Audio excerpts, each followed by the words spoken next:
Welcome to the Truth Over Comfort show. Today's guest is James Corbett of the Corbett Report. He is a documentary filmmaker, article writer, interviewer, and even runs his own online course now. His documentaries are excellent. And the reason I respect James so much myself is that he always links up his sources, whether an article, an interview, or a 2-hour-long transcripted documentary influenced me when I read books, when I created a website, and even today when I conduct this interview. I will, of course, try and put as much as I can in the show notes. The topics today are the media and James's recent episode, The Media Are the Terrorists, and some other topics if we have time. So thank you for being here, James. How are you doing? I am doing fantastic. Thank you for having me on. It's a pleasure to be here. No problem. So I thought I'd just start with your thoughts of the media itself at the moment.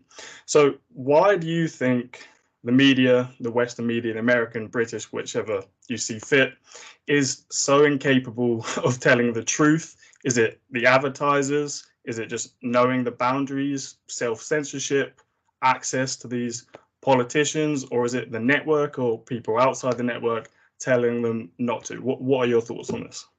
To all of those possibilities, I would say yes, yes, yes, yes, yes, and yes. I think there are a number of different factors that play into this. But speaking from my own personal experience, I would say growing up in Canada in the 1980s, 1990s, obviously, I think it's quite obvious, at least to me in retrospect, and I think I did suspect it at the time, that the media was controlled in various ways, that there are certain subjects that just could not be talked about, and certain pieces of information that just couldn't be aired in polite society, like the absurd speculation that Lee Harvey Oswald was not a lone nut or something along those lines, despite the fact that I was cognizant, even as a young boy, many people have questions about that. But if you ask a question, you're just an insane wingnut or something like that. So the disconnect between reality and what was being reported and shown on TV or in the newspapers was obvious to me from a young age.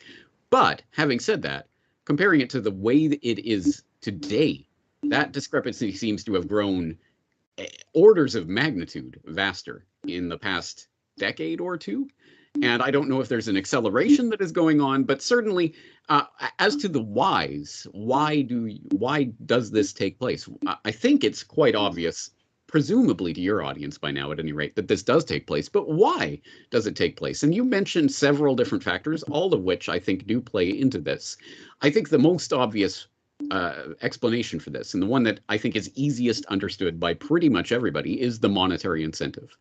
The corporate media has a literal vested interest in reporting on some things, not reporting on other things that would be beneficial to their shareholders or their board members. And that's pretty obvious, I think. So, for example, when GE took over NBC, and you got the conspiracy theory rock on Saturday Night Live talking about how, GE has taken over NBC and they don't want you talking about nuclear weapons and things like this, being revealed on Saturday Night Live as a ha ha ha, isn't this funny? And it was never aired again. Yeah, there may be a reason for that. There may be certain things that maybe GE does not want reported on its media mouthpiece. So that basic monetary incentive, I think, again, is pretty explanatory and does go a far way towards explaining a lot of the types of censorship that we see, but not all the way. And there are other types of media entities that exist as well, not just corporate entities, but of course, government-funded entities. So, of course, in Canada, there was the CBC. In Britain, there's the BBC. There are various public broadcasters around the world. And there are other public broadcasters that are funded by listeners and other things. So it's not simply the monetary incentive, although I think that is a large part of it. There are many layers at which we could look at this, but I guess I want to drill down to the base of all of this, the basic layer, which is something that I attempted to do in a couple of things that I released last year. For example, my Media Matrix documentary, which was sort of a condensation of the main points of a 6-hour lecture series that I delivered, an online course that's available right now, on the history of mass media. And in that, I wasn't just looking at the history of mass media in a historiological sort of dry academic way. It was an attempt to explore the philosophical basis of what is media, mass media especially, and how does it function and why does it function this way. And when you look at it from that perspective, I think you see the bigger story here, which is the incredible, almost incomprehensible from our point of view, revolution that took place with the birth of the movable type printing press and the incredible explosion of information that took place in the wake of that invention. Obviously, manuscripts existed before Gutenberg, but the widespread access to books and literature and philosophy and news did not exist before the movable type printing press, not in the way that we understand it today. And I don't have the numbers off the top of my head, but it was something like all of the scribes in all of Europe were able to produce something like 20,000 manuscripts in the first half of the 15th century. But in the second half of the 15th century, after the advent of the movable type printing press, it was something like 12 million books. And that orders of magnitude more information spreading freely obviously was going to have incredibly profound effects on society. And that's why I think you can make a pretty good case that the movable type printing press is probably the most important invention of the past millennium. And probably, I think demonstrably had impacts on such things as the Reformation, the Renaissance, the Enlightenment. All of these things were predicated on the movable type printing press. And because of the incredible ability of this technology to shape or reshape society, people who have an interest in preserving the status quo or in gaining power or in using power to manipulate other people obviously have an interest in controlling that technology. So in my course, for example, I paint the picture from the movable type printing press, the Gutenberg Revolution, towards the Morgan conspiracy, which was something I talk about in the early part of the 20th century, by the point at which the movable type printing press, which was a complicated piece of, I mean, there was a lot going on, especially given that it was created before the Industrial Revolution. There was no machine parts or anything like that. It was all handmade, but it was still possible for your average craftsman and workman to be able to put together something like that and basically have a small printer. And that's the way, for example, the American Revolution was able to, common sense and these other pamphlets and tracts could be written and then distributed to millions of people in a way that would have been unthinkable in a prior age. But then by the advent of the 18th, 19th, 20th century, you start to get the rotary press and these other more complicated capital-intensive technologies and distribution networks for newspapers and things. It started to become quite capital-intensive. And unless you were a rich inheritor of your father's wealthy estate, which is the case for a lot of the early media tycoons, actually. But eventually it started to consolidate into a business, the business of media. And I think that's what we really saw in the 20th century. And if you chart the history of the 20th century in terms of the development of mass media and start to look at the way that these corporations start to form around the basis of commercializing and making commodifying news and information, which again is something that probably would have been unthinkable even a few hundred years ago. But now we're in this space where news and information becomes this commodity that can be bought and sold and traded and broadcast to the masses and used, obviously, to manipulate people. Exactly as, I suppose, every writer, every person who engages in mass media is trying to get their ideas out to other people. That's sort of the nature of what this is. But because it was so incredibly successful before anyone really understood what was happening, I think people tried to cotton on to that. So that's how we arrive in the 21st century with these gigantic media monopolies that are suddenly in some degree of danger because, all these disruptive technologies are essentially Gutenberg 2.0, the printing press of our age, the internet revolution, and people talking to each other and not going to CNN or these few handful of media corporations to get their news. That truly is a revolutionary moment. And I think that's exactly why we see so much crackdown coming right now. And I think that's part of why we see that gulf widening between what we know to be objective reality and what is being reported is widening, because I think they are losing sort of the information control that they have enjoyed in previous ages. So I think they have to cling even more firmly into their techniques of gaslighting and manipulating the public, at least that section of the public that still listens to them, which is a dwindling section of the public. Yeah, I'd have to agree. There's multiple reasons. If you take Amy Robach from ABC, where she was calling that leak tape talking about the Jeffrey Epstein story before it came out, that ABC or Disney squashed it and said, "Who's Jeffrey Epstein?" They could obviously done one search result, and obviously they knew who he was. Or you could look at John Kerry, where he got caught in a leaked audio in 2016 saying that the US watched ISIS grow. They thought they could manage it and use it as a leverage against Assad, basically to overthrow a government, and that Russia and Putin came in. And only 3 organizations even reported on there was a leak tape. It was CNN, The Guardian, and the New York Times. They were the only ones who reported on the leak tape, but they left out that detail. And the New York Times one was the best, because they put bits of audio in their article so you could listen, but they wouldn't post the full thing. And I went to the video and they literally used bits just after, and someone obviously heard that and they thought, the US watched ISIS grow. Could be the biggest story of the 21st century, especially after 9/11 and all the wars, and they didn't report it. You know, to a normal person, how can you possibly explain that? Surely that's a huge story. So there's obviously lots of different reasons. I'm sure you're aware of those leak tapes. I am indeed. Those are great examples. In fact, the Amy Robach leaked audio of her talking about the squelching of the Epstein story was my fake news story of the year for 2019, I believe, or 20, or whenever that occurred.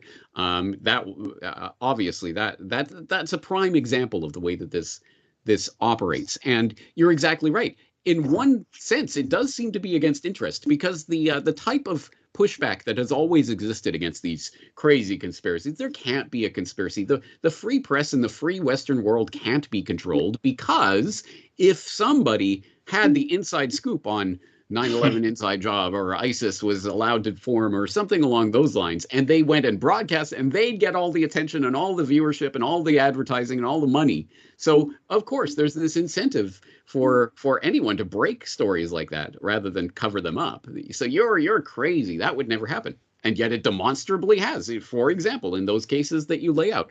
Why would it happen? This is where that monetary explanation starts to break down, because to a certain extent there is. Yeah, obviously, if somebody came out and was breaking all these incredible stories, there would be a monetary incentive in that, unless the board members and people in editorial positions actually had interest in certain stories not breaking for a number of reasons.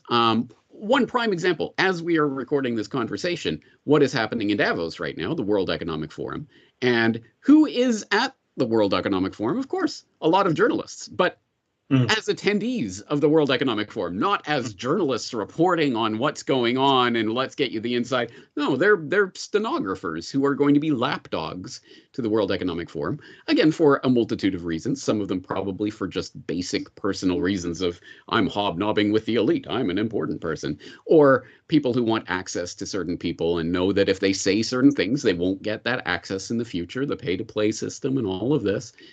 It happens. And again, as you say, there are many reasons for this, but it's so much more vast than I think most people understand. And there are trivial examples of this, I suppose, but then there are extremely important examples that you gesture to some of them. I'm sure everyone can think of other examples where the press, in its role of directing our attention, because that is essentially what it does, what the mainstream media conversation becomes what people think about. And that is one of the most important powers that any tyrant throughout history could have ever dreamt of having, to be able to control people at the level of what they think about. Because by that, you can direct entire societies in ways that would be utterly, just totally madness if looked at from an objective standpoint. Case in point, the past 3 years. Can you imagine if instead of having the COVID death count on every channel and the pie charts and the oh my God, how many people died today? Imagine if they were doing that about, say, I don't know, car accidents, car deaths. Oh my God, another 47 people died on the roads today. We have to do something about this. The exact same hype and panic could be used to direct people's attention to that or to the other thing. But no, it was directed in this particular way because, again, there are a number of people with their interests lying in this particular erection of the biosecurity state agenda that's playing out right now. So I think that's the prime example that we've all just lived through of people's attention being directed in a certain way for certain nefarious ends, quite effectively, unfortunately, through the control of the corporate media. Yeah, you could say the same about putting people's obviously attention to Russia and Ukraine, basically every day, but not Yemen. Most people wouldn't even have a clue, obviously, what's going on there. And obviously, that's quite a brutal war in itself. And before we start moving on to your episode, I just had a couple more questions. So especially in the COVID era and the Russia-Ukraine one, you see each media organization, when they write an article, it almost looks identical, like it's press releases, especially, front pages of newspapers. I'm sure that always happened, but they always seem to be so similar. And a specific example I remember is when Joe Rogan came out and said he used ivermectin, along with basically 14 other things that obviously wasn't discussed. And every American, it was more a Sky reported it, but the British didn't really go for it. He's an American guy, isn't he? But everyone, Reuters, AP, all of them, CNN, it was just like identical. Why do you think they are? That is? Part of that actually goes to the roots of that the commodification of news and information that I was talking about earlier. Because you talk about AP. What is AP? It's the Associated Press. It is a wire news agency, which the way that people can understand this is probably from those the viral clips that people have seen by now of people putting all of these different newscasters from all of these different local channels all saying the exact same thing, almost as if it was scripted, right? But no, it's my local news reporter who's saying this. So you can see those types of mashups that have been made. And I think that blows people's minds because they don't understand that most news these days really is centralized. So if you look at the development of the wire agencies in the 19th century, it is a fascinating story in and of itself. But essentially the advent of telegraphy enabled the ability for essentially businesses to arise that would commodify news by placing agents in various key European capitals, of course, was where it first originated. And they would be able to, for example, if you're in London, you'd be able to get reports from Berlin and Paris and elsewhere around Europe of news that just happened yesterday when you're reading it in your morning newspaper. It's incredible. And of course, a valuable service, right? What could go wrong with that? But of course, then, as I say, it starts to centralize around the few basic wire agencies that are then sending the exact same stories out all around their circuit, whether that's Europe or at this point, the world, like the Associated Press. And suddenly you have all of these local news reports and newspapers and news channels and news websites that all have the exact same stories reported in the exact same way. That's the most obvious way in which we can understand the sort of centralization of the script, as it were. I think there are more nefarious ways at work as well, and they could be conceptualized around, again, I think most of the people who work in the news industry probably genuinely are not actively part of or think of themselves as part of some conspiracy to suppress news, but exactly as it has been observed, if these anchors and these reporters were not the type of people who knew how to steer away from Lee Harvey Oswald, the lone nut, there are certain things that as a reporter, you don't talk about. You don't go into that. You don't start digging things up in certain places. And if you know what places to avoid, you will be the type of reporter who will be promoted, and eventually maybe you can be the news anchor, etc. So I think that's how this functions on that level. The real question then is the editorial level and what's above the editorial level. And I think that's where the real power is flowing from this. But it's about the centralization and the commodification of this that means the standardization of news, exactly as you talked about, where you can be reading essentially, literally the exact same text, or sometimes the exact same story just said in a different way, unfortunately. Yeah, that's definitely a good point, that if you play the game, you'll be promoted. So, there being the anchor positions on the nightly news or wherever it may be to, say whatever story it may be. Just the last question on this topic. So you can clearly see the legacy media is losing viewers and trust. So would it not be maybe more financially beneficial to start telling the truth, or build the trust back up in the public, if they're slowly dying out and people are going to alternative media and obviously different internet sites? So why do they basically continue to double down on what they know? They must have teams who sit there and look, basically people have no trust in us, they're going to these sites and they're like, well, we're just going to keep doing what we're doing. Maybe it is because it's more financially beneficial, because the advertisers' money is so much stronger than the alternative media. So what are your thoughts on that? Well, actually, your question betrays you, because from your question, I can tell you're probably an honest person who doesn't have nefarious intentions and isn't thinking about ways to undermine other people. You're thinking about how to compete and how to do better and how can we get more and things along those lines. I don't think that's the calculus at work here. I think these are people who are used to being in positions of power, and I know how to wield and use that power to maintain their status or to increase it.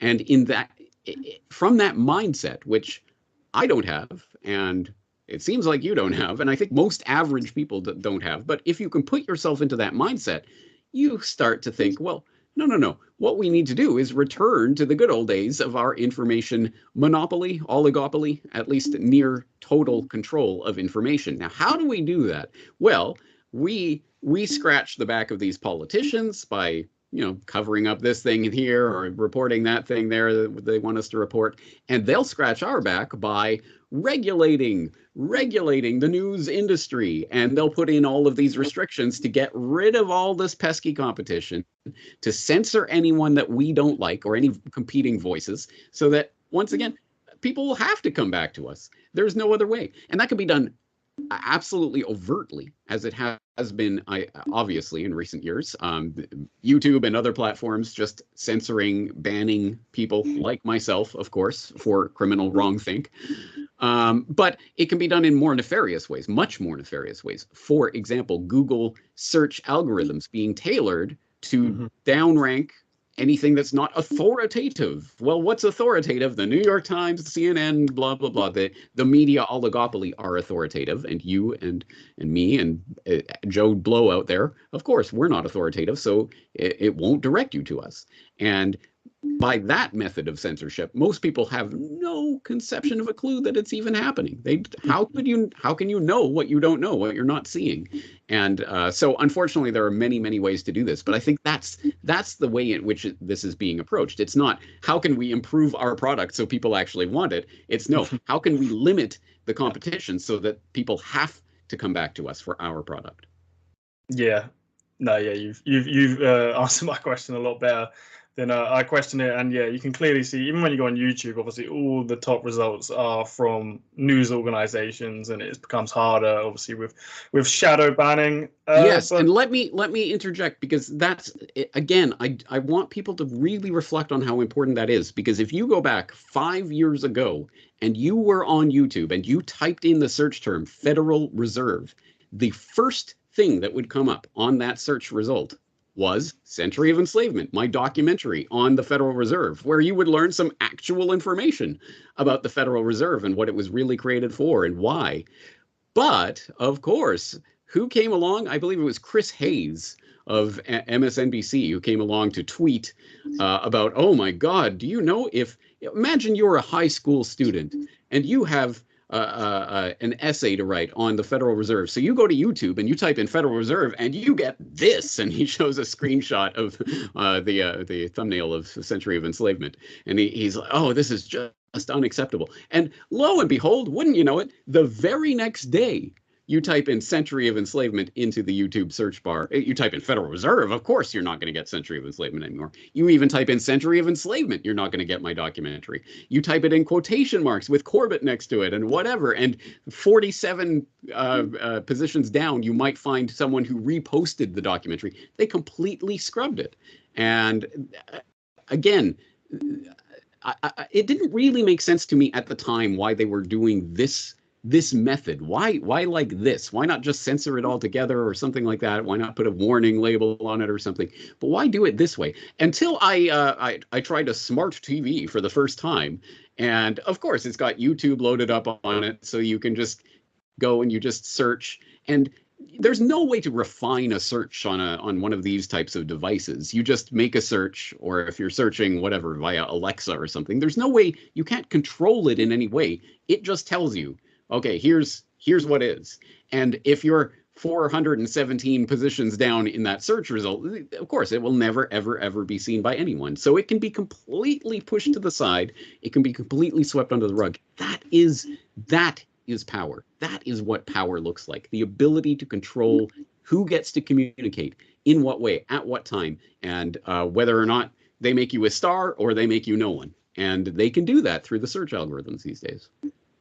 Yeah, that's an interesting point. I have a smart TV in my house. I've never really thought about that. Yeah, the filters are different on your phone. You can refine it much more. So that is an interesting point. Just before we move on, I actually remember something you spoke about before, of maybe, before 2015, 2010 sort of years, where didn't YouTube used to have like the top search thing? So you could find like 9/11 documentaries, 9/11 truth documentaries. So could you touch on that just for a minute, because yeah. I'm only 21, and if I do have any friends watching or people of a similar age, obviously I have no memory of that because I would have been about 10 years old. So could you I feel like a grandpa talking about the olden days, but it's true. Yeah, 2007, 2008, I remember it very well. When I was first starting out, just starting to understand and find out about this information on the internet, in fact, through places like YouTube, which is unthinkable from today's perspective, but back in the day, it was the Wild West. And yes, YouTube had a front page, which was the same page for, I think, everybody in the world. It wasn't even standardized by country at that point. And it had whatever was, the trending videos or whatever they called it. There was something called Google Video that existed back before YouTube, or around the same time as YouTube, that did the same thing, the top 10. And I remember every single day back when I was first getting into this and just starting to find out all this information, and I was really excited about it. And every single day, the top 10 would be populated by 7 documentaries of, Terror Storm and things like this. Like real incredible documentary stuff was getting to the top every single day. Until, of course, then they sort of changed it from the top 10 to the trending, which of course means whatever they want it to mean. And then they shove it off to the side, and then they make it sort of a drop down, so you have to like click through to find it, and then they just scrub it all together. So that's the evolution of this type of thing, because I really do. In a sense, I'm very, very optimistic. Because I understand, I have seen it now. I understand it. I lived through it. When there is a free and open playing field where people really can communicate freely, the truth will come out, and it will be popular because people understand and resonate with the truth. The lies have to be sold and pumped down people's throat, and you have to be drilled and over and over and over. Don't believe your lying eyes, don't believe your lying ears, just listen to what we're telling you. And people understand that on some level. And when it makes sense, oh, I understand. Oh, that explains that. That explains that. I think people really do resonate for it. People really are thirsty for it.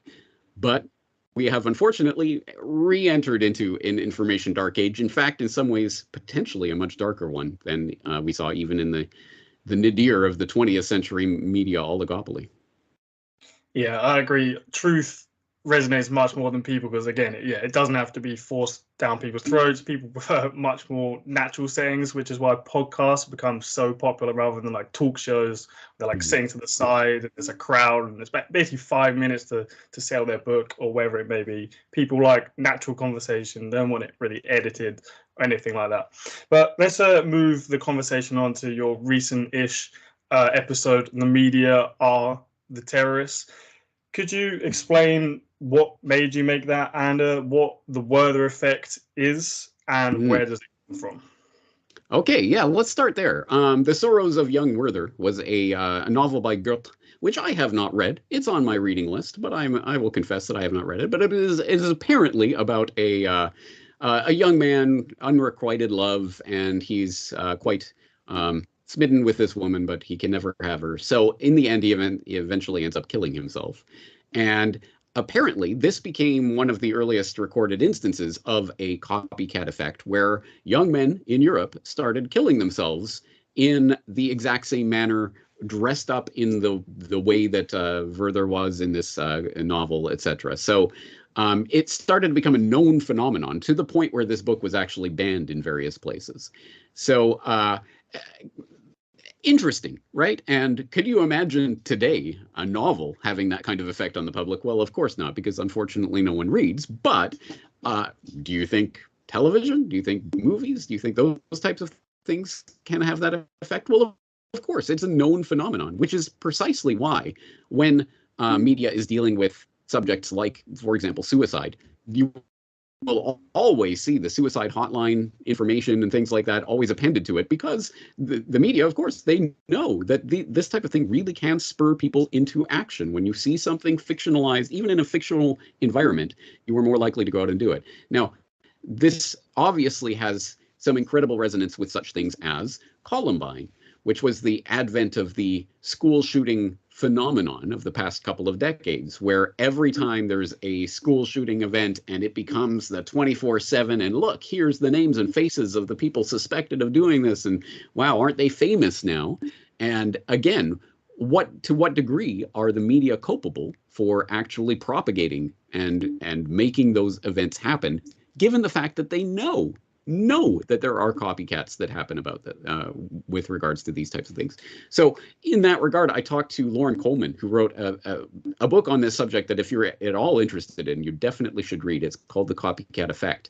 And he has a blog where he has been keeping track for decades now of these types of copycat phenomenon and how they are propagated through the media. He has many examples in his book. But one that was particularly interesting was I interviewed him around the time of the Aurora, Colorado Batman movie shooting, James Holmes. And I believe we talked a couple of weeks maybe after that shooting, and he had in the immediate wake of that shooting, he had said there is going to be a copycat shooting within a week. Because the way the media is portraying this, I've seen this so many times, there will be a copycat. And lo and behold, there was a man arrested in Maine for planning, and thankfully not perpetrating, but planning and getting the stash ready for a copycat shooting at the very theater where Lauren Coleman had actually seen Batman Rising, or whatever it's called, The Dark Knight Rises, a couple of days before that. So so that was an interesting part of that, which just goes to show that, again, I think he knows what he's talking about. But the deeper issue here is, if the media, again, knows that this is not some new thing that people have never heard about. The copycat effect is a real studied phenomenon that you can read academic treatises about. It is a known quantity. So, but what about those types of portrayals of, well, obviously, suicide and things like that is perhaps the most common way that this is understood. But what about some of the other things? I mean, it brings up the real fundamental point of the war on terror, the war of terror. I call it the war of terror because it is a war that is being directed at the public, the viewing public, generally speaking. And I think, as we were talking about earlier, the greatest power that any tyrant has is the ability to direct the attention of the public. So if you can direct the attention of say the American viewing public to the point where people are way more scared and way more cognizant of Al-Qaeda terror around every corner, and I could die in an Al-Qaeda terror attack, when in reality they're statistically much more likely to drown in the bathtub, die of a bee sting, a lightning strike, you name it, all of these crazy things that sound insane, but actually Americans dying of Al-Qaeda terror attacks in America since 9/11. Actually, there's many more things that you statistically should be afraid of. Why aren't you? Oh, because every single day you are receiving the doctrination and the programming. You should be scared of this. You should be scared of this. You should be scared of this. That raises the fundamental question, who are the terrorists? Is it is it even the people who are committing the terror attacks? In a certain sense, all they can do is that particular action, which affects those particular people. The rest is done by the media, which draws attention to those acts. That's why terrorists have always relied on the media and always claim responsibility and want to get that attention and want their name and their cause. That's why they do what they do. Terror only works when it is propagated out to the masses, as the media does. So there are some deep questions about what the media is, essentially, in that relationship. Are they terrorists themselves, or at the very least, terrorists by proxy? So with the school shootings or terrorist attacks and big events like that, what do you think the media should be doing instead? Because with something like 9/11, people would say or argue, obviously, you cannot not report on that. It's too big of an Right. Maybe, I remember even when I was younger, to say like 14, 15, when the ISIS attacks were going on, every time there was an attack, even if they wasn't that affiliated with ISIS, but they had some stuff at their house, instantly they say it's an ISIS attack, which obviously scares people more. And what I find interesting with football or soccer is when someone invades the pitch, they will not show it because they don't encourage people or make them a celebrity, which, I mean, it doesn't really prevent it because people still run on for other reasons, but they have the thought, well, let's not show them because let's not make them a celebrity or give them reason to want to go on. But then with an ICE attack, which actually kills people, isn't, just a bit of fun that, they do report on it. So I find it interesting. Well, you raise some good points, because let's not strawman here. Absolutely, something like a 9/11, of course. I mean, why does news exist? It is for some sort of event like that. How are they not going to talk about that or portray it? But the incredibly important part of this is, how do you contextualize it? How do you follow up on that? What do you do with that? Does that then change your entire conception of the entire world and how everything should be organized? So we have counterexamples that we could pair off against, say, the ISIS attacks and other things that have occurred sporadically here in Europe and elsewhere for the past couple of decades. We could look at the bombings of America that we forgot, as Time magazine called it, which was a string of bombings, terrorist bombings that took place in New York and Chicago and San Francisco and around the United States in the 1970s. There were a number of different perpetrators of these types of attacks, the Symbionese Liberation Army, the New World Liberation Front, and others, literally committing terror attacks and blowing things up, and in some cases killing people. And at this point, who even knows about that history? At that point, it was not full front page news every single day. Oh my God, another bombing, another blast. Where will the next one be? And now how can we reorder the country in order to deal with this terror threat? No, they understood at that time, the more we report on this, the more that we give it attention, the more it will happen, the more effect it will have. So at that time, they weren't reporting on it. So what changed in the post 9/11 era? Obviously, we don't want another 9/11. But does that mean that then we report on literally every single possible terror threat that could possibly happen anywhere for any reason, and things that, even if it's at 99 times out of 100, at least in the United States, oh, it was an FBI informant, it was someone that the FBI was working with, the FBI entrapped them, et cetera, et cetera. It's always something along those lines. But anyway, reporting on every plot and then moving on to the next one before we have time to even parse what that last one was about, and continually keeping people in fear. There are ways to report that presumably would not terrorize or give rise to copycatting. But I think demonstrably what we've seen over the past couple of decades of the war of terror, or the past few years of the scamdemic, I think that is not the way you would report if you were not trying to encourage the hysteria. Do you not say, they play devil's advocate, would you not say the reason they report on every terrorist attack from every angle and COVID is because fear sells? No one really goes on to check the news to hear good news. it's like COVID every day, checking every day, constant story of, well, what are the numbers today? You know, just because they're scared themselves, so they want that dose. Is it not just these companies? And there was even the video with Project Veritas, I think, with a CNN writer who basically said, you know, blood leads or something like that, fear sells. So he said that the network head said for the COVID death counters to basically stay on it because it was giving them more ratings as people were checking in to see it. So if it bleeds, it leads. Yeah, yeah, exactly.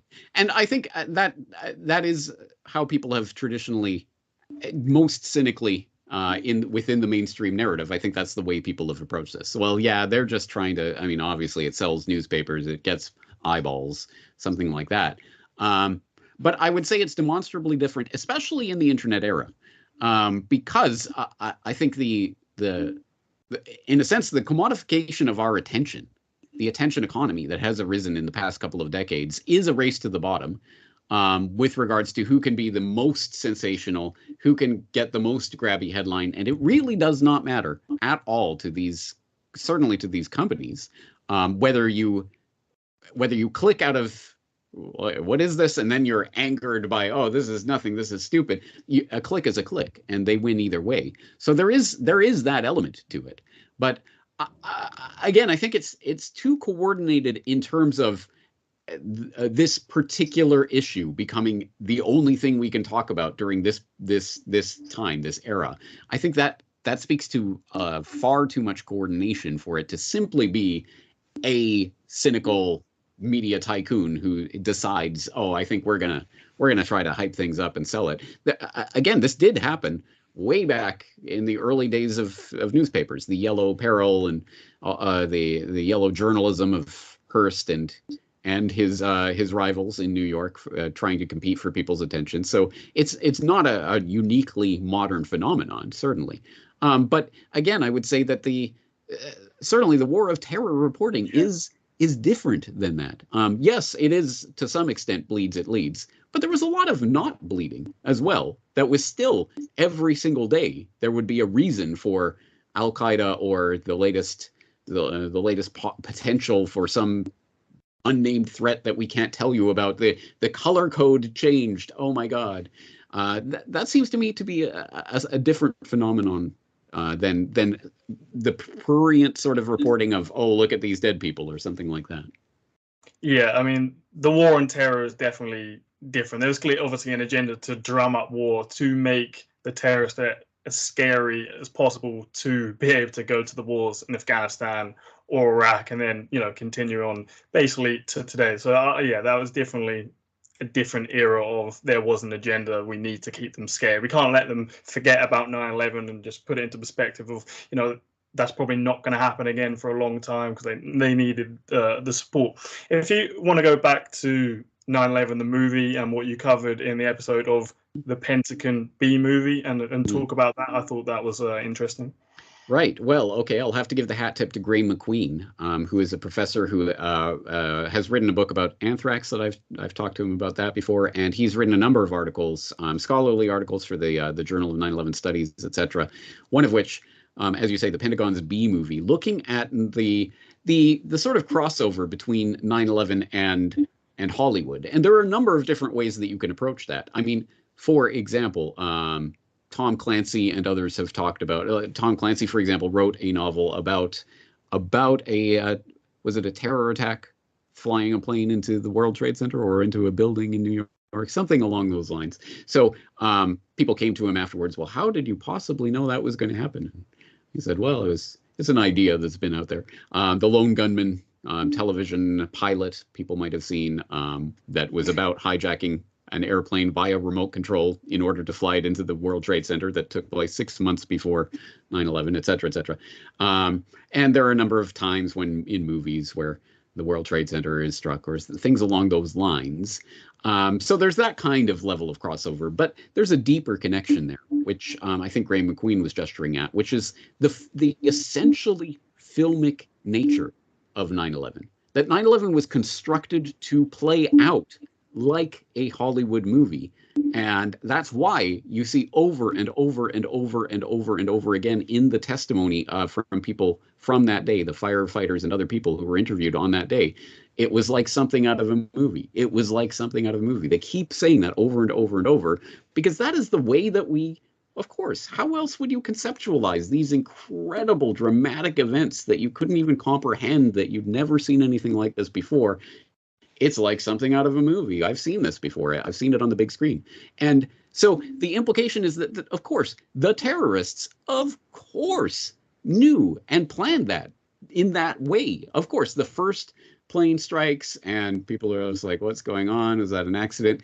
And as they're watching, the second plane strikes and it struck. And then there's planes going down over here and over there. And the Pentagon's been hit. And it's like an unfolding story.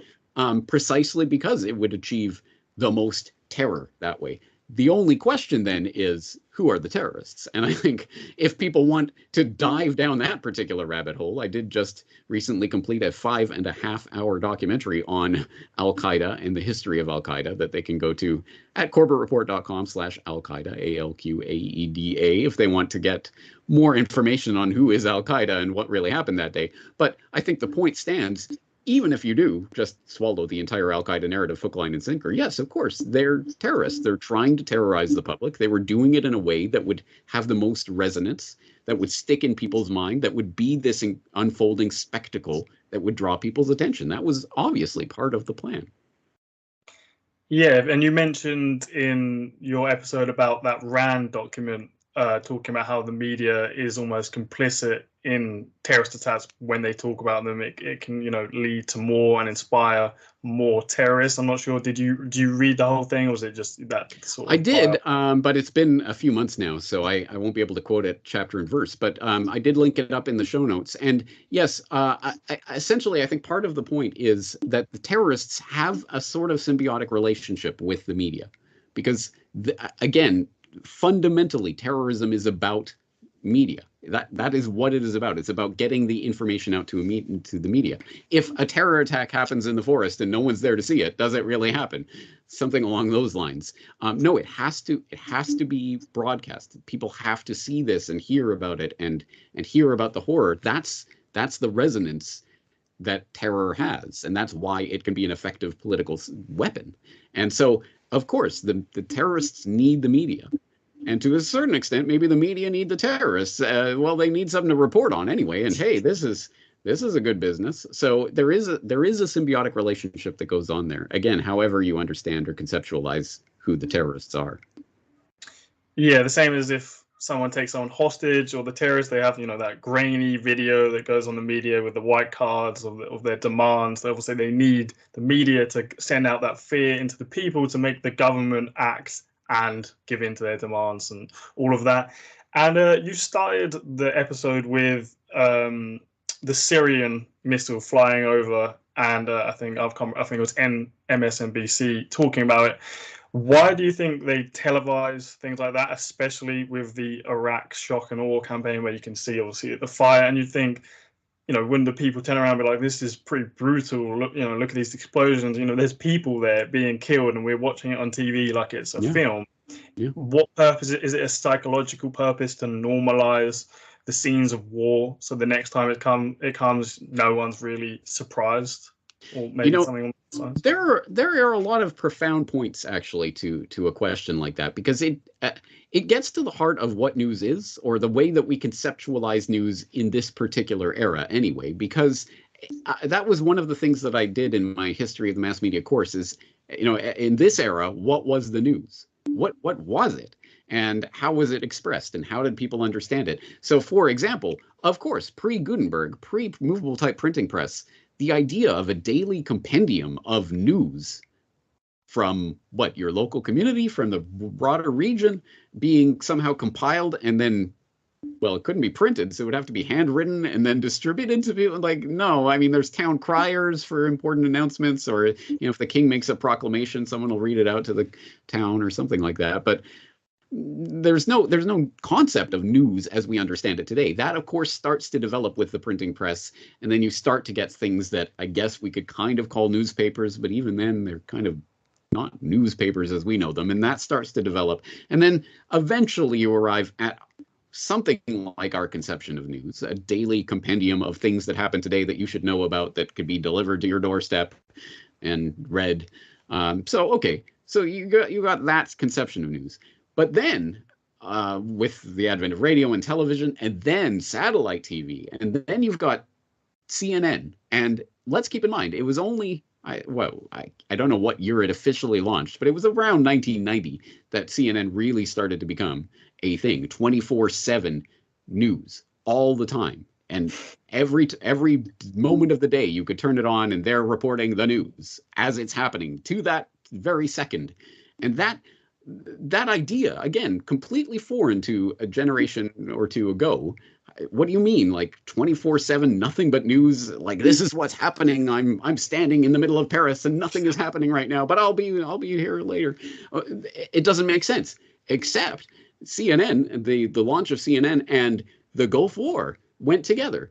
The first Gulf War was it was a CNN event, and I remember actually from my childhood. I was an elementary school student, but I remember watching on CNN and there, what's the latest update and what's happening now. And look, here's a grainy picture of something that will tell you was an explosion. And oh, look, and now we're going to the UN and look at this little girl talking about babies being thrown from incubators and other such things. So there is some sort of relationship between the idea of 24/7 news, and you need to know everything that's happening right up to the moment, and these grand emergencies like war, like a coronavirus pandemic. Oh my God, it's killing people left, right, and center. We need to know what's happening right now. So the 24/7 news aspect of it is, again, I think this is incredibly important for us to ponder why we think that our conception of what the news is the news. This isn't some idea that's written in the stars, and it changes from generation to generation. And we just need a little bit of historical perspective in order to understand that. And I have become so long-winded, I forgot what your original question was, but I know it had something to do with 24/7.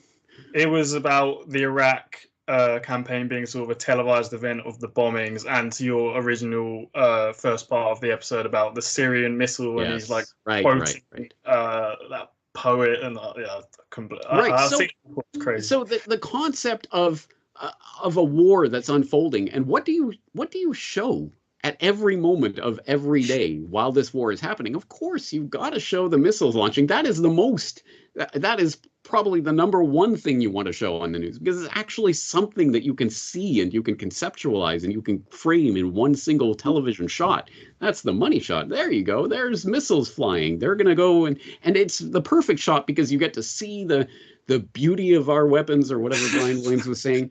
You get to see it going, and it does. It looks, amazing. And obviously it's some sort of technological wonder, and you could compare it to fireworks or whatever. And you don't get to see the people being exploded into a million bits on the other end of it, the little children and babies and mothers that are dying at the other end of that. You just see them streaking off into the sky, and it's all very poetic, and you can wax poetic about it. So that's, again, there's I think Neil Postman would have an awful lot to say about this, and if people haven't read some of his iconic work on the subject of the media, they absolutely should. But he would, I think, very much argue that yes, that is what war is on television. It is the shots of the missiles streaking across the sky or something like that, and then just endless shots and endless banter of meaningless, completely contentless commentary by the Brian Williams and whatever Pentagon stooge he has on to talk about these scenes, because it doesn't matter what they're saying. It matters what they're showing and sort of the underlying subconscious ideas that people are taking away from that. And I guess we could even go one step further philosophically and start talking about Baudrillard? No. Yes. What? Yes, Baudrillard. The Gulf War didn't happen? That was Baudrillard, right? Am I making that? I have no idea. I know it was the French guy. I'm sure it was Baudrillard. Anyway, I covered this in my questions for Corbett, actually, about media. So people should definitely check that out, because it's fascinating. His thesis was that the Gulf War did not take place. It was a television event. Yes, it didn't mean there wasn't actual guns happening and things like this. But no, but fundamentally what that was a television event. It was a spectacle to be viewed and to be framed by these Pentagon spokesmen and people like this. This is the way we understood it. This is the way we conceptualized what war even is. Because if you look back at the first Gulf War, essentially it was a couple of days of something approaching kinetic military action and a bunch of people surrendering. It's not even a war. I mean, what was the war aspect of it? Who was fighting back? I mean, maybe a few servicemen died, maybe.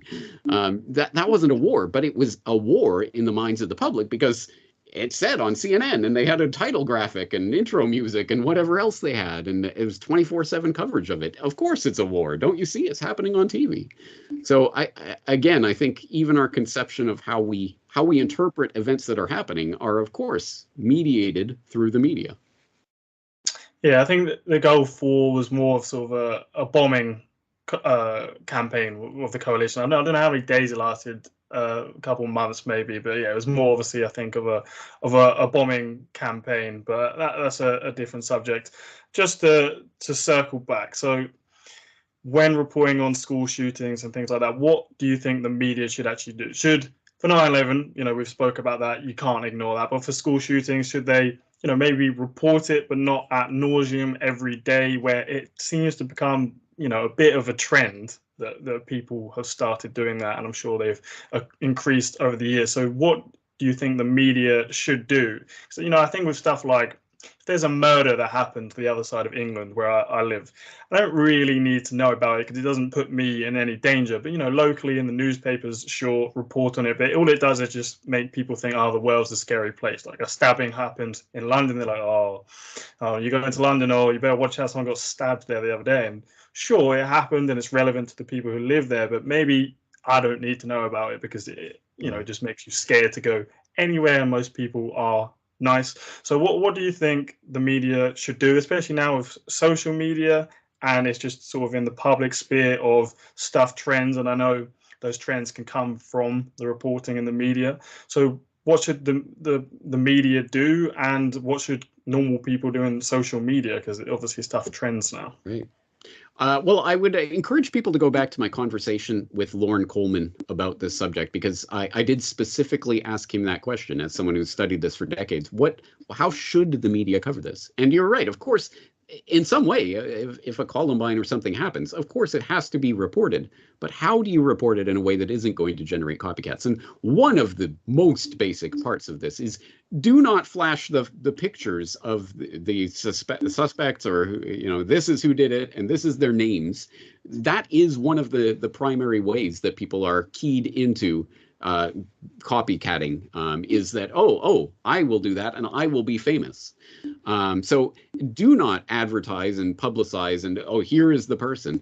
There's no public interest in that whatsoever, except for his family and people in that particular area. But for why on earth should any of us know the names of the shooters at Columbine, other than, hey, this is a way to achieve some sort of fame? So that's one basic part of it. Another part, of course, you don't have helicopter shots as it's going on and see people running out of the building and all of this dramatic footage.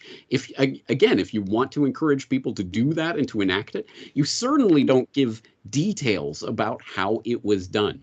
That is one of the key things that Coleman stresses, is that when you talk about a suicide, the more graphic you are in terms of how the mechanics of what the person did and how they did it, the more likely people are to copycat that sort of thing. And same thing with school shootings and other things. If they planned it this way and they did this and they had the guns here and they chained the doors, that was one thing that started to become a copycat thing, because I can't remember, but I'm sure it's in the Copycat Effect book.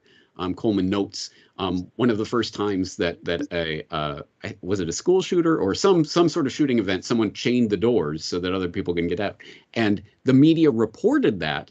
And so, of course, a week later, during one of the copycats that resulted from that original someone chained the doors, and it becomes a thing that people know about. Oh, okay, they're going to chain people inside. Oh, okay, I'll do that. So again, the more specific you are with specific details like that, again, zero public interest in knowing that information. The only thing it does is encourage other people to do it in the future. So there are ways that you can talk about these things that don't encourage and incite people to do these types of things.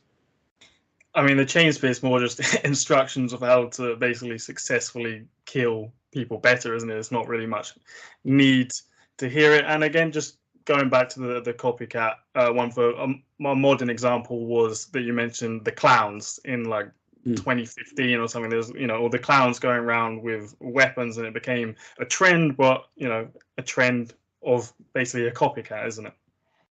Yes. And who knows to what extent...